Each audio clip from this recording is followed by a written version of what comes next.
The boys season 5 का trailer आ चुका है और इस ट्रेलर में काफी कुछ है कि सीजन 5 में क्या होने वाला है। कुछ चीजें हाइड की गई हैं, कुछ सवालात हैं, तो इसका ब्रेक डाउन करेंगे। तो इसके ऊपर मेरी वीडियो लेट है। रीजन ये है कि मेरी तबीयत थोड़ी खराब थी, गला खराब है, अभी भी खराब है और आपको पता है कि एक वीडियो बनाने के लिए कितनी मेहनत लगती है। तो इसमें एक फ्रीडम कैंप दिखाया गया है। ये क्या है? विचर वापस आ गया है, स्टारलाइट ह्यूई के साथ है कैंप के अंदर, वो कैसे है? और सोल्जर बॉय को भी दिखाया गया है, क्या वो होमलैंडर के साथ है या नहीं। और होमलैंडर का बेटा भी दिखाया गया है, रायन, जो जख्मी हालत में किसी के साथ लड़ रहे हैं। और ये किसके साथ लड़ रहे हैं? और एक नए किरदार जैरेड को भी ऐड किया गया है, जो कि काफी नामवर एक्टर हैं। द बॉय सीजन 4 के एंड में बिली बुचर एक इंजेक्शन लेके निकलता है फ्रेंची से, और ये वही इंजेक्शन होता है जो फ्रेंची ने डिजाइन किया होता है, यानी सूप किलर इंजेक्शन। और ये इंजेक्शन सीजन 4 में एक जगह पे किमिको को लग जाता है टांग के ऊपर, और फिर किमिको को बचाने के लिए फ्रेंची को किमिको की टांग काटनी पड़ जाती है जल्दी से, ताकि वायरस उसके बॉडी में ना फैले और वो ना मरे। तो इससे ये पता चलता है कि ये किसी भी सूप को मार सकता है। तो बिली बुचर जिस तरीके से विक्टोरिया न्यूमन को मार के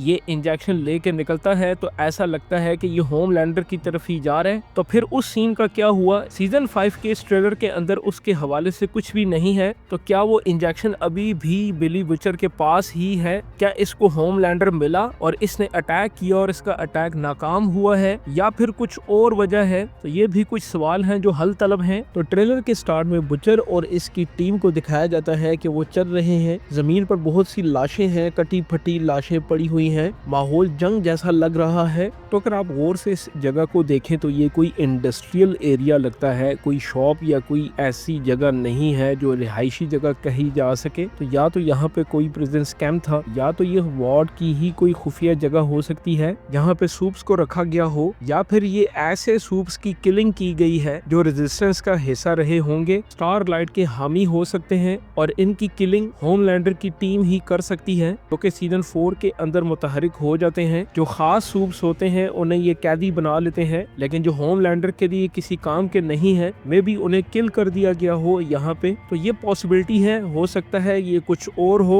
तो उसके बाद नेक्स्ट सीन में ये जो जगह दिखाई गई है, ये वो जगह है जहाँ पे ह्यूई और मेंबर्स को कैद किया गया है, और यहाँ पे और सूप्स भी नजर आ रहे हैं। और ये जगह होमलैंडर ने ही डिजाइन करवाई है उन सब सूप्स को कैद करने के लिए, जो कि रेजिस्टेंस का हिस्सा है, यानी स्टारलाइट की टीम के पीछे चलने वाले। स्टारलाइट के जो मेंबर्स पकड़े गए थे सीजन 4 में, उन्हें इस फ्रीडम कैंप में कैद किया गया था, लेकिन स्टारलाइट तो नहीं पकड़ी गई थी। वो फिर फ्रीडम कैंप के अंदर कैसे दिखाई जा रही है अपने साथियों के साथ? तो ये क्या माजरा है? तो ये कोई इतनी बड़ी रॉकेट साइंस नहीं है। स्टारलाइट ने कोई ऐसा रास्ता तलाश कर लिया होगा फ्रीडम कैंप के अंदर घुसने का, तभी वो ह्यूई के साथ नजर आ रही है, और हमें यहाँ पे बिली बुचर भी नजर आ रहा है। और फिर इन लोगों ने प्लान करके फ्रीडम कैंप से निकलने का रास्ता तलाश कर लिया होगा। और जो स्टारलाइट हमें हवा में मुअल्लिक नजर आ रही है अपनी पावर्स का इस्तेमाल करते हुए, तो ये भी फ्रीडम कैंप की ही जगह हो सकती है जहाँ से ये लोग निकलने की कोशिश कर रहे हैं। तो जैरेड को एक नए किरदार में ऐड किया गया है। तो इस बंदे के पास क्या पावर्स दिखाई जा सकती हैं,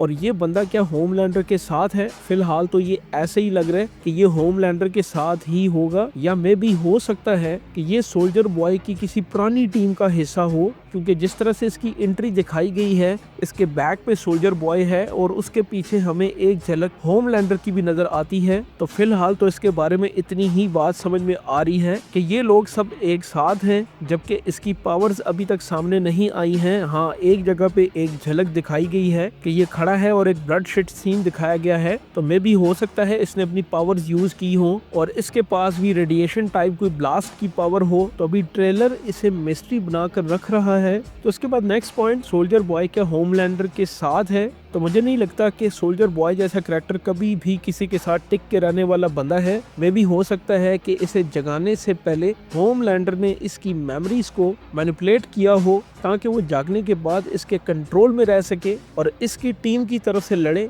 इसीलिए ट्रेलर के अंदर हमें फिलहाल सोल्जर बॉय होमलैंडर के साथ नजर आ रहा है एक झलक में। आगे चल के ये क्या करेगा, ये तो सीजन आएगा तो पता चलेगा। इसके बाद अगले पॉइंट पे आते हैं, एशले हमें दिखाई गई है। तो सीजन 4 में ये खुद को बचाने के लिए कंपाउंड भी यूज कर लेती है। तो अब सीजन 5 में ये दिखाया जा रहा है कि इसने विक्टोरिया न्यूमन की जगह ले ली है, और एशले काफी डिसेंट लग रही है, बिल्कुल एक पॉलिटिशियन की तरह, लेकिन इसकी पावर्स नहीं दिखाई गई हैं, हाइड किया गया है। तो कुछ थ्योरीज इसके बारे में ये हैं कि इसके पास वो मेडोसा जैसी पावर्स आ जाएंगी, यानी इसके बाल सांप की तरह निकलेंगे और ये अपनी पावर्स का इस्तेमाल कर सकती है अपने बालों को यूज करके। और दूसरी थ्योरी ये है कि इसके पास सुपर हेयरिंग की पावर आ जाएगी, यानी ये उस फ्रिक्वेंसी के ऊपर आवाज को सुन सकेगी जहाँ पे कोई आम इंसान नहीं सुन सकता। लेकिन जब ये सीजन आएगा तो तभी पता चलेगा कि एशले के पास क्या पावर्स आई हैं। और जो सबसे इम्पोर्टेंट इस ट्रेलर के अंदर दिखाया गया है, रायन को लड़ते हुए वो जख्मी हालत में है और होमलैंडर को भी एक सीन के अंदर जख्मी हालत में दिखाया गया है। इसके मुंह के ऊपर भी खून लगा हुआ है और उसके यूनिफॉर्म पे भी, और वो किसी को पंचेस मार रहा है। तो इन दोनों सीन को मिला के अगर देखें तो ऐसा लगता है कि ये दोनों बाप बेटा लड़ रहे हैं और होमलैंडर जो पंच मार रहे हैं वो रायन को ही मार रहे हैं, क्योंकि उसके जो फेस एक्सप्रेशन है और जिस तरह से वो हाथ रोक के मार रहा है और कुछ सोच के मार रहा है और उसके फेस के ऊपर दुख के आसार भी हैं, तो ऐसा लगता है कि ये रायन हो सकता है। और फिर इसके बाद एक और सीन आता है जिसमें होमलैंडर आसमान की तरफ अपना हीट विजन मार रहा है, यानी वो दुख में लग रहा है और ये दूर का शॉट है और इसके पास भी कोई खड़ा नजर आ रहा है, लेकिन क्लियर नहीं है कि इसके पास कौन खड़ा है। तो मे भी हो सकता है इसने रायन को मार दिया हो और उसके बाद ये दुख में हो, लेकिन ये ट्रेलर के अंदर हमें ट्विस्ट भी करवाया जा सकता है, क्या पता कहानी इसके बिल्कुल ऑपोजिट हो। तो कुछ चीजें हाइड की गई हैं, जैसा कि जेन वी का कोई भी करैक्टर नहीं दिखाया गया है, खास तौर पे मरी मरो। तो ये हमें पता है कि जेन वी के करैक्टर्स जरूर आएंगे द बॉयज सीजन 5 के अंदर, क्योंकि जेन वी सीजन 2 के एंड में स्टारलाइट अपनी टीम में शामिल करती है मरी मरो और उसके साथियों को। और मरी मरो एक ऐसी सूप है जिसके पास ऐसी पावर्स हैं जो कि ओमेगा लेवल म्यूटेंट की पावर्स के करीब करीब जा रही है। और द बॉयज के अंदर कोई एक भी करैक्टर ऐसा नहीं है जो मरी मरो जैसी पावर्स रखता हो। तो ये एक इम्पोर्टेंट करैक्टर है जो कि की रोल प्ले कर सकता है। अगर मेकर्स इस करैक्टर को कैश करना चाहे तो बहुत अच्छा कर सकते हैं। तो ये बुचर की टीम में एक बहुत ही तगड़ा सॉलिड इजाफा होगा।